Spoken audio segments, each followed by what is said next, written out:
Ecclesiastes 7. We're looking at verse 11 through the remaining part of this chapter.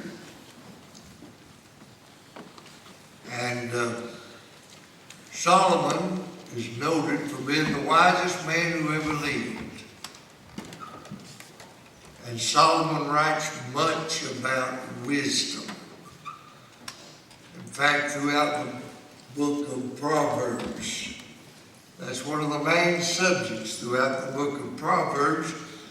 And it's also dealt with here in Ecclesiastes.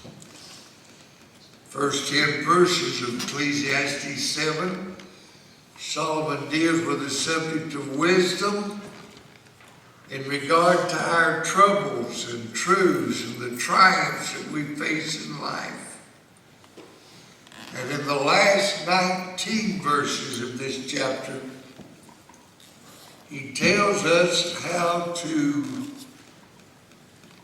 put wisdom into practice, how to apply wisdom in a beneficial way, how to apply wisdom to our profit in our daily lives. Now, wisdom's hard to define. I will say to you that wisdom only comes from God. James said, if any man lack wisdom, let him ask of God. Wisdom is more than knowledge. Chuck Swindoll puts it this way: wisdom is the God-given ability to see life with rare objectivity and to handle life with rare stability. Wisdom helps us to properly see life and helps us to handle whatever comes into our life. And I want us to examine Solomon's advice here in verse 11 through 29 in regard to the benefit of wisdom in our life, putting wisdom to work in our life. And Solomon sets forth 3 benefits to wisdom in these verses. First of all, in verse 11 through verse number 14, Solomon says wisdom gives perception to life. Wisdom gives perspective, perception in life. Now, you know and I know that oftentimes life is a great paradox. It's hard to understand many things that go in our life. We're not sure sometimes which way is up. It's sort of like Forrest Gump, who said his mother told him life is like a box of chocolates. You never know what you're going to get. We've all bought those boxes of chocolates, and you don't know which one is which. And Solomon would add to that even after you take a bite, you can't be certain how it's going to digest. This is where wisdom comes into play. Wisdom provides perception, perspective on prosperity. Look at it there in verse number 11, verse number 12, where Solomon said, wisdom is good with an inheritance, and by it there is profit to them that see the sun. For wisdom is a defense, a protection, and money is a defense. But the excellency of knowledge is that wisdom giveth life to them that have it.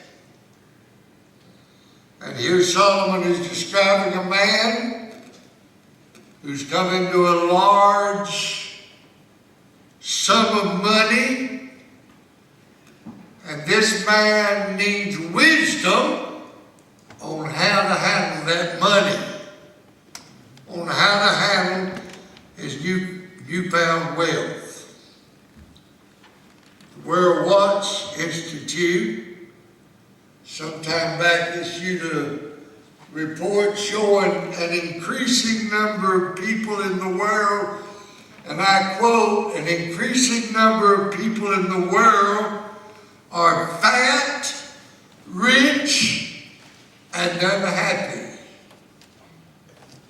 And the report stated that private consumption has increased fourfold in the last 5 decades, topping at over $20 trillion a year. It's skyrocketing. It points out that there are more licensed vehicles than there are licensed drivers to drive them.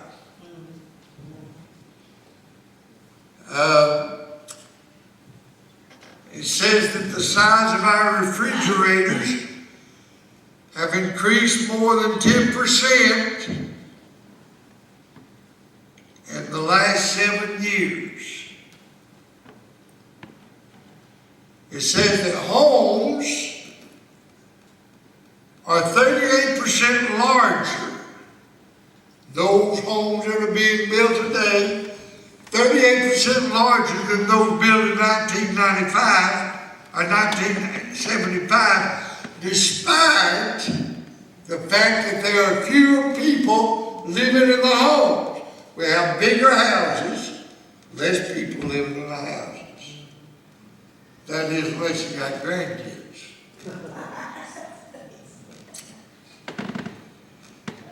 And yet the report concludes that this increased consumption has not made us happier. It is by saying only about 1/3 of Americans report being happy, the same as in 1957, when Americans were only half as wealthy. Despite the fact that we're the wealthiest nation in the world, we are not the happiest nation in the world. And we're not the wisest people in the world, because despite all our wealth, we've not learned to appreciate what God has given to us. And here in verse number 11 and verse number 12, Solomon is saying money's good if we have the wisdom to handle it. He said it's good to be rich, but it's far better to be wise. Notice the last part of verse 12. It's far better to be wise, because wisdom giveth life to them that have wisdom. It makes life worth living. It gives a proper perspective on prosperity.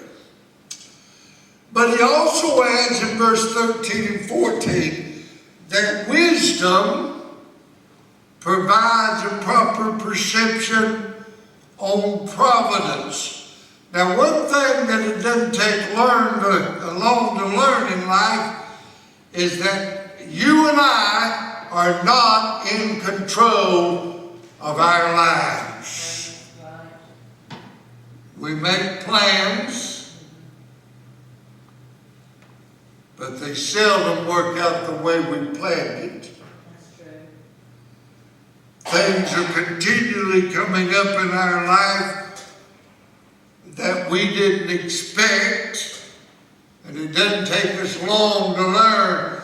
We're not in control. Only God is in control. And not only of our lives, but in the control over the entire universe. And with that in mind, Solomon says in verse number 13, consider the work of God. For who can make that straight which he's made crooked?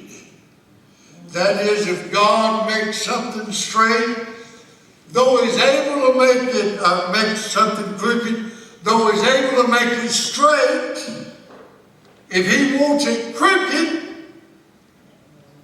it'll be crooked.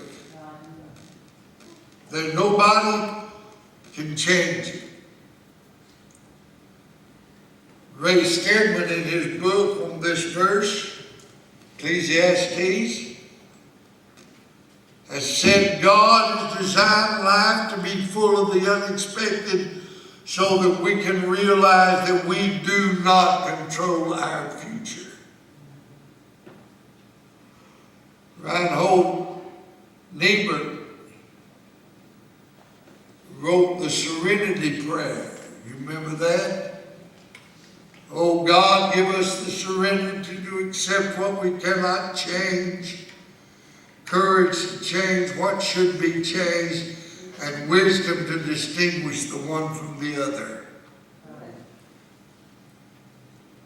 Now, I've often wished that God would seek my advice before he works in my life. But you know he never has. And I'm beginning to get the feeling at age 79 that he never will. Because the truth of the matter is, he doesn't need my advice. He doesn't need your advice. He's God, and he can do what he wants, when he wants, where he wants, how he wants, to whom he wants. He's in sovereign control. And recognizing that, Solomon advises in verse 14, look at it. In the day of prosperity be joyful, but in the day of adversity consider. God also has set the one over against the other to the end that man should find nothing after him. The New Living Translation translates that verse, enjoy prosperity while you can, but when hard times strike, realize that both come from God. Remember that nothing is certain in life. Now, that's a hard thing to learn. I'm 79 years old, nearly 79 years old, and I still expect things to happen the way I think they're going to happen. Yeah. But we need to remember, we need to learn and know that we're not in control. In other words, when we enjoy prosperity, thank God for it. And when we're enduring adversity, thank God for that as well. Because God knows what he's doing. Yes, yes, yes. And he makes no mistake. There in verse number 13 and in verse number 14, it uses the word consider. And that comes from a Hebrew word that means to evaluate. In times of prosperity, in times of adversity, we're to evaluate both the prosperity that comes our way, the adversity that comes our way in view of divine providence. That is, God has brought this on.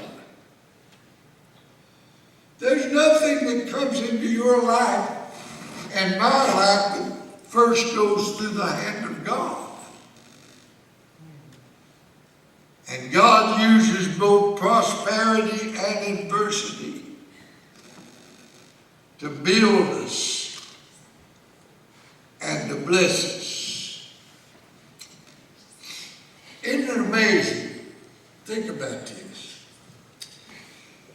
When good things come into our life, we never ask God why He allowed the good things to come.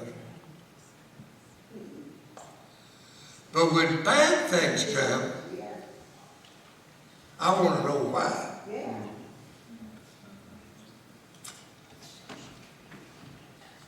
And I think it may be because we think we deserve good times, but don't ever deserve adversity. Isn't that right?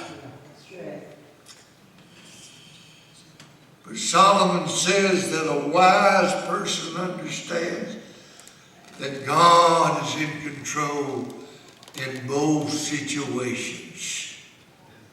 When things are running the way that we want them to run, and when things are not going the way that we want, God is still in control. And God is doing something, whether we understand what He's doing or not. Warren Wiersbe says, God balances our life by giving us enough blessings to keep us happy and enough burdens to keep us humble. If all we have were blessings, he adds, if all we have were blessings in our hands, we'd till over. So the Lord balances the blessings in our hands with the burdens on our backs to keep us steady. And as we yield to Him, He can turn the burdens into blessings. And there in verse number 14, He tells us why God operates in this way. It's because God also hath set the one over against the other, to the end that man should find nothing after him.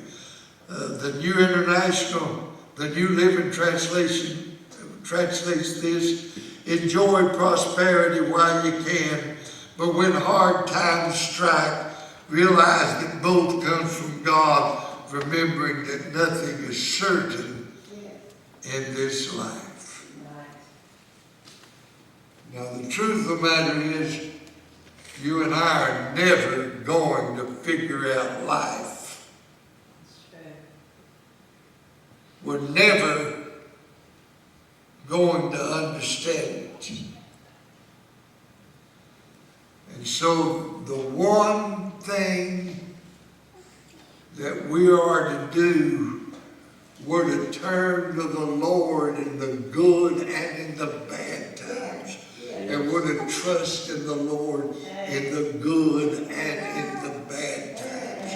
And I know that's a whole lot easier to preach than it is to practice. Oh, yeah. That's wisdom. And wisdom gives the proper perspective on life.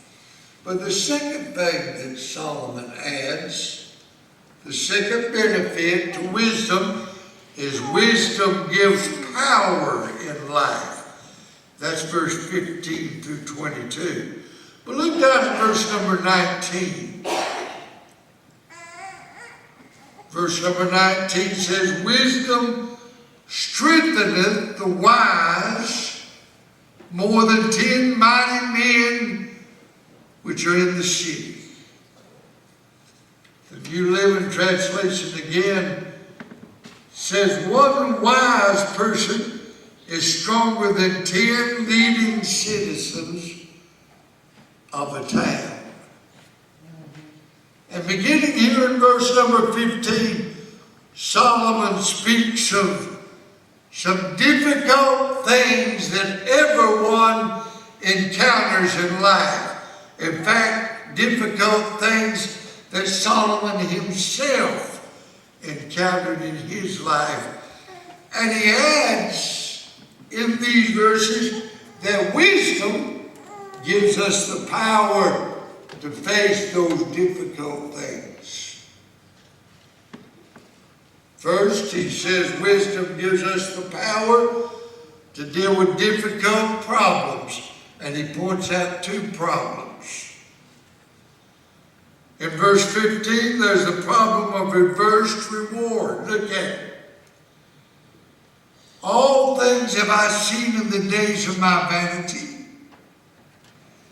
There is a just man that perisheth in his righteousness, and there's a wicked man that prolongeth his life in his wickedness. And he's dealing with that age-old question, why does God allow good people to suffer and bad people to prosper? Yeah.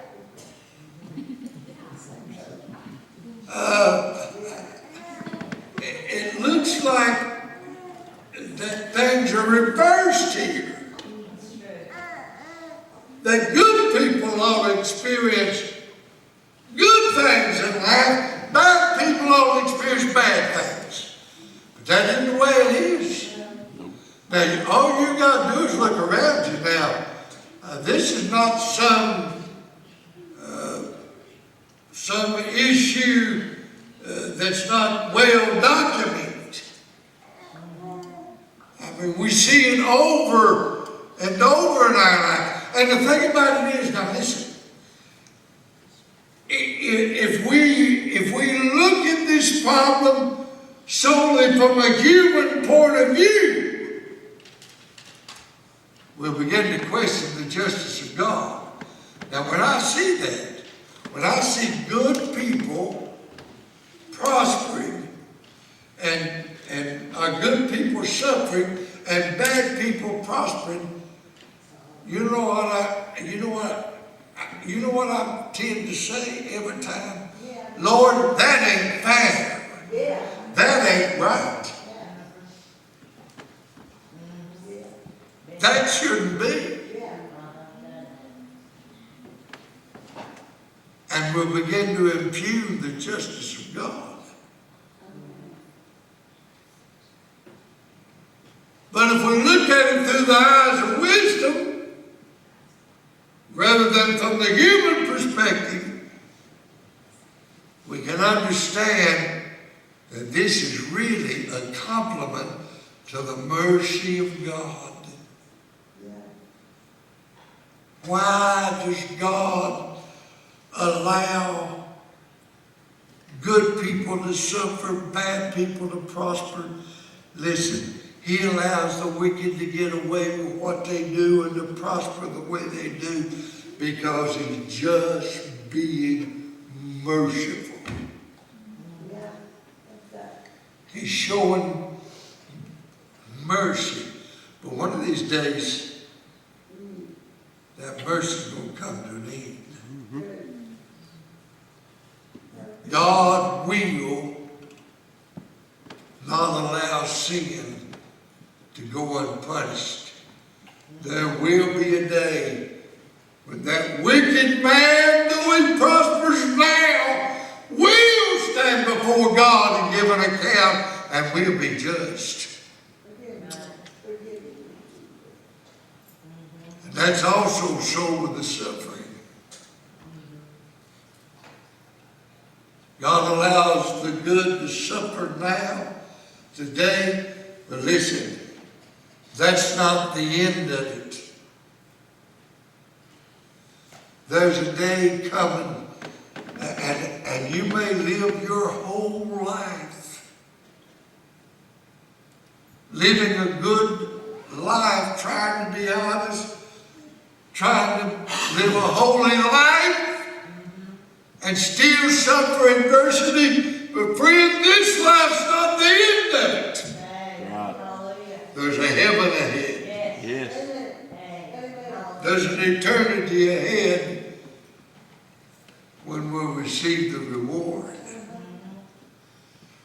But he not only pointed to the problem of reversed rewards, he pointed to the problem of righteous, what I call righteous rhetoric. Look here in verse number 16 through 18.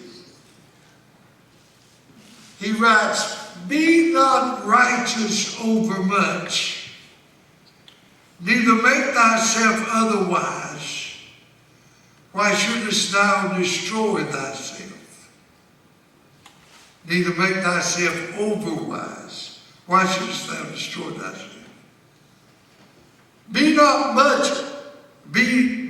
overmuch wicked, neither be thou foolish. Why shouldest thou die before thy time? It is good that thou shouldest take hold of this. Yea, also from this withdraw not thine hand. For he that feareth God shall come forth of them all." Now, it looks like, by the way, liberal theologians love these verses, because really it looks like that Solomon is advocating a middle of the road. Don't be too good and don't be too bad. Don't be too righteous, too wise, and don't be too wicked or too foolish. Just play it down the middle. That's what it looks like he's saying in these verses.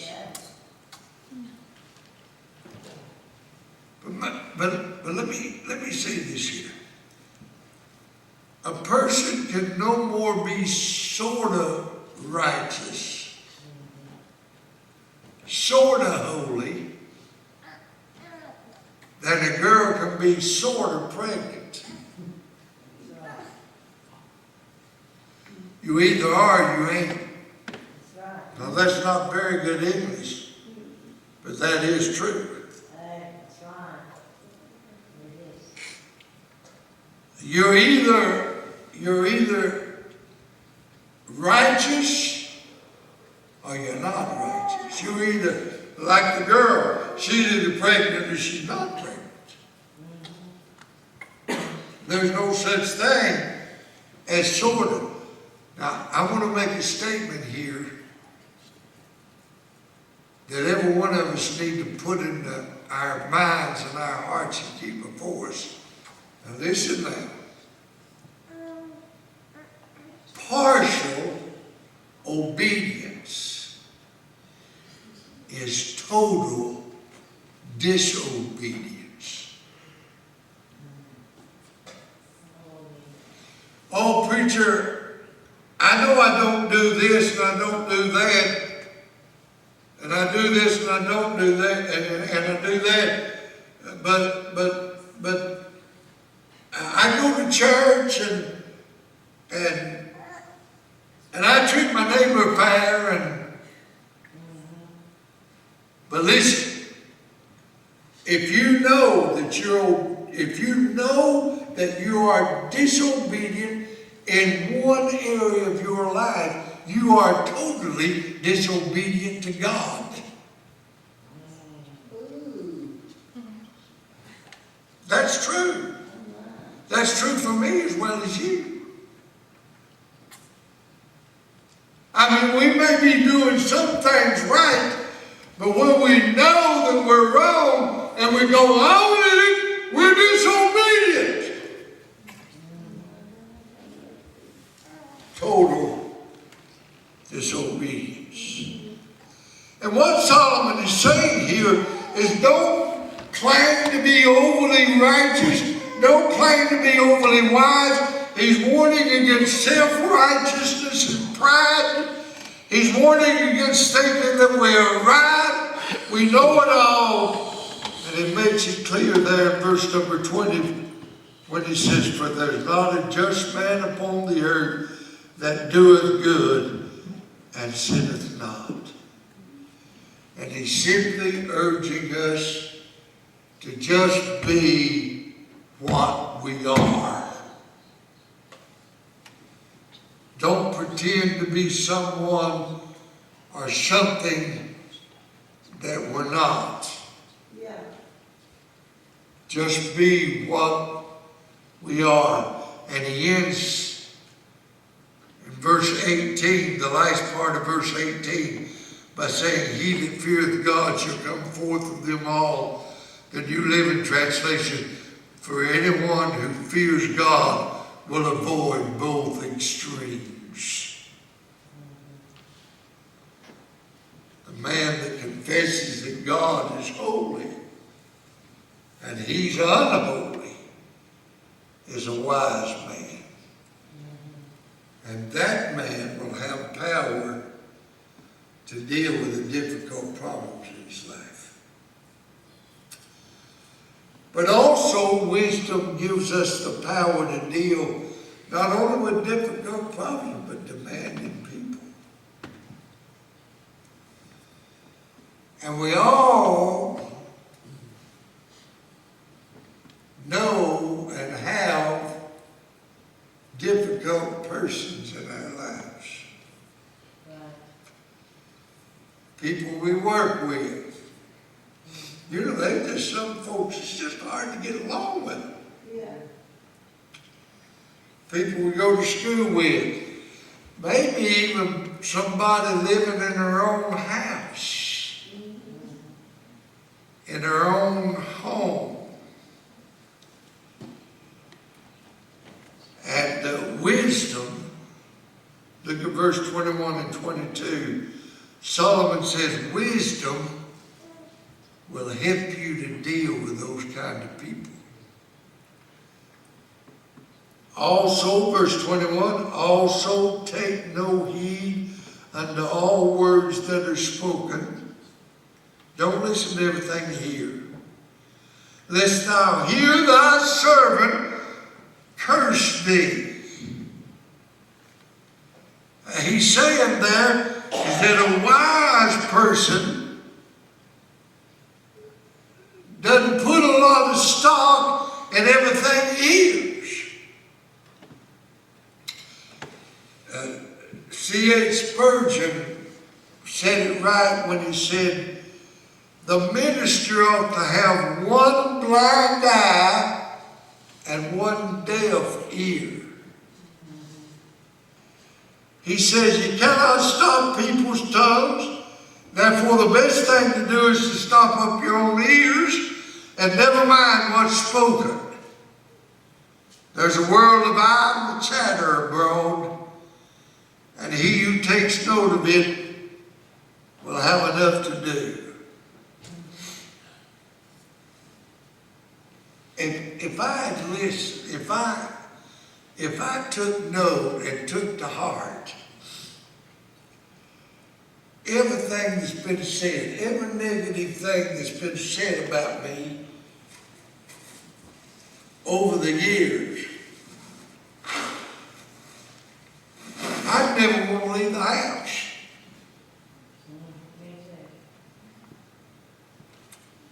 Much less get into the pulpit. One writer put it this way: I never get upset with people who say evil things about me because I know a lot more stuff about me than they do, and it's worse than what they say. That's good. And look there at verse 22. For oftentimes also thine own heart knoweth that thou thyself likewise hast cursed others. And the reason we shouldn't dwell on negative things that people say about us is because the truth of the matter is we've said some negative things about others. Mm-hmm. Now I know you probably haven't, but I have. And wisdom prevents us from getting getting caught up in what people say about us. Last of all, the prophet of wisdom, Solomon says wisdom not only gives perception, perspective, and power to life, but wisdom gives purpose to life. He says that in verse 23 through the remaining part of this chapter. Now in Proverbs 8 and verse 11, Solomon writes this: wisdom is better than rubies, and all the things that may be desired are not to be compared to it.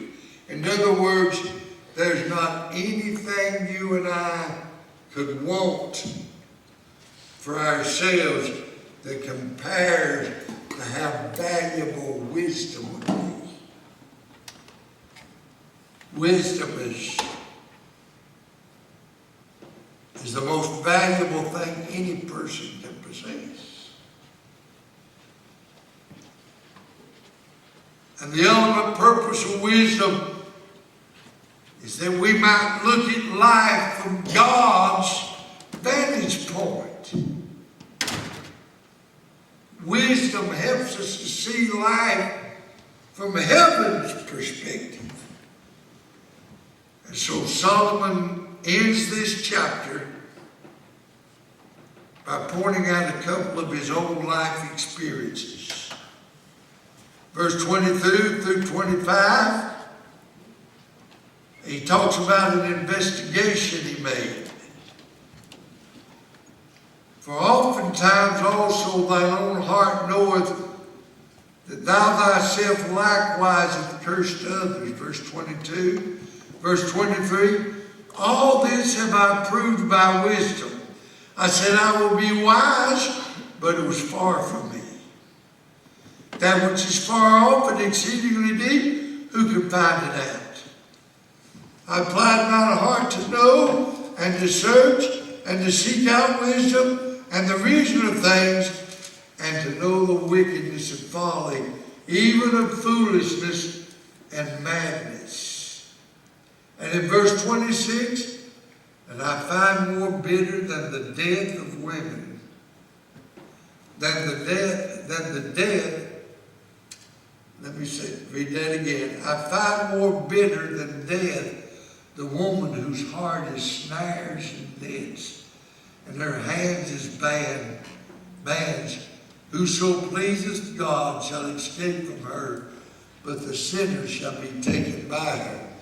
Now, Solomon has investigated and discovered the pitfalls of uncaring relationships.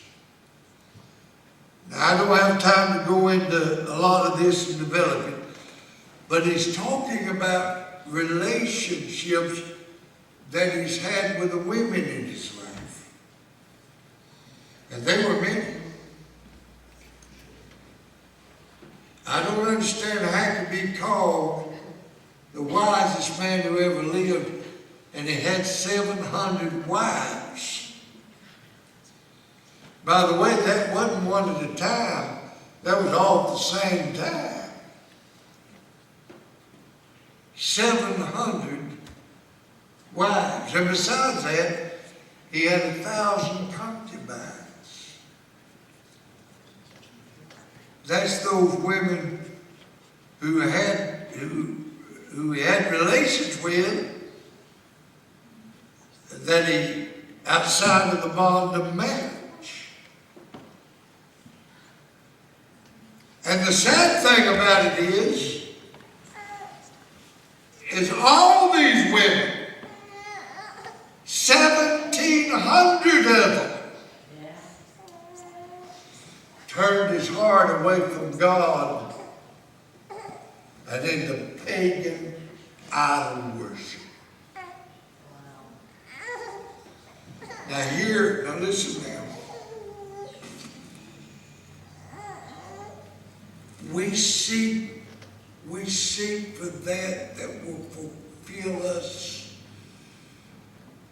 in many areas of life. And there's a danger, now listen to me now. There's a danger of expecting our wives to fill that place that only God can fill. And our husbands to fill up that place that only God can fill. Yeah. And some of you young people, listen to me, you that are not married, that boy is not going to satisfy you. And that girl is not going to satisfy you. Yeah. There's a God-shaped void in you that only God Himself can satisfy. And that's the investigation. Solomon was saying, I've been looking for that fulfills, that satisfies. And everywhere I look, all is vain, all is empty.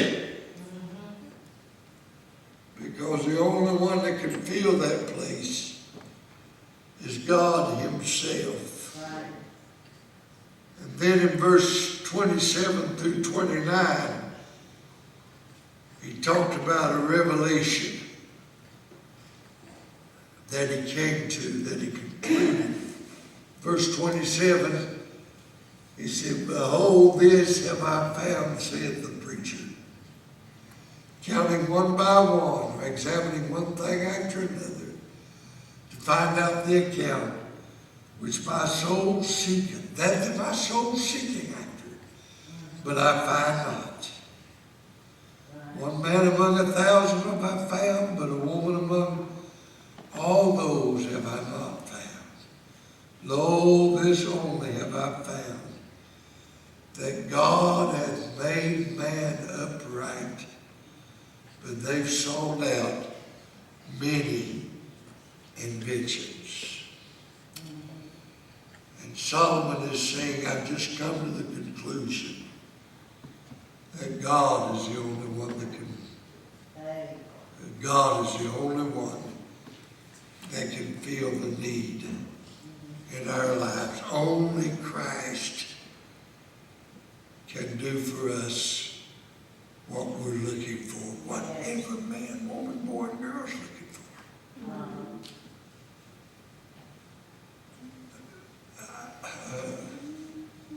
I think about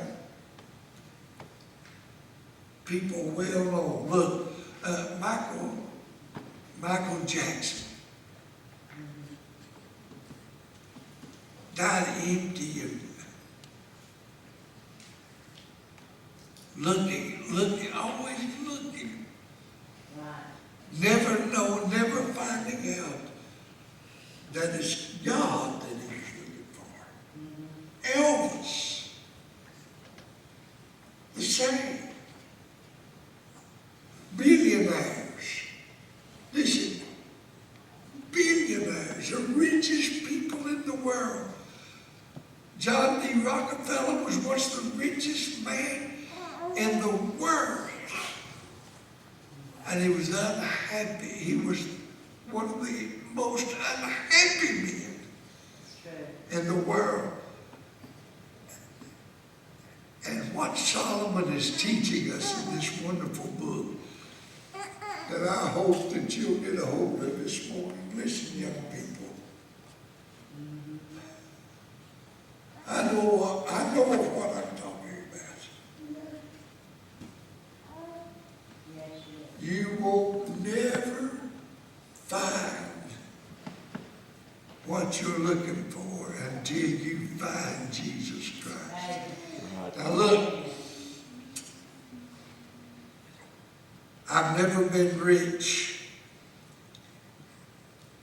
And there have been times, buddy, I'm telling you, there have been times that we just barely made it.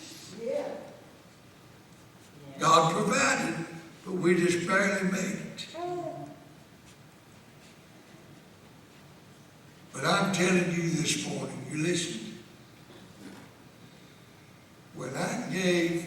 When God moved upon my heart,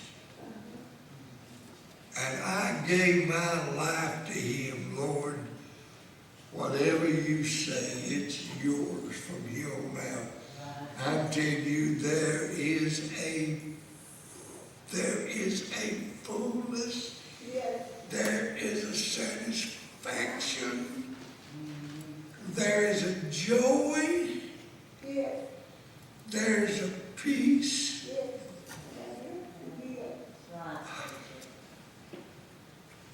That's our only place. Yes. He's the only one. He's it.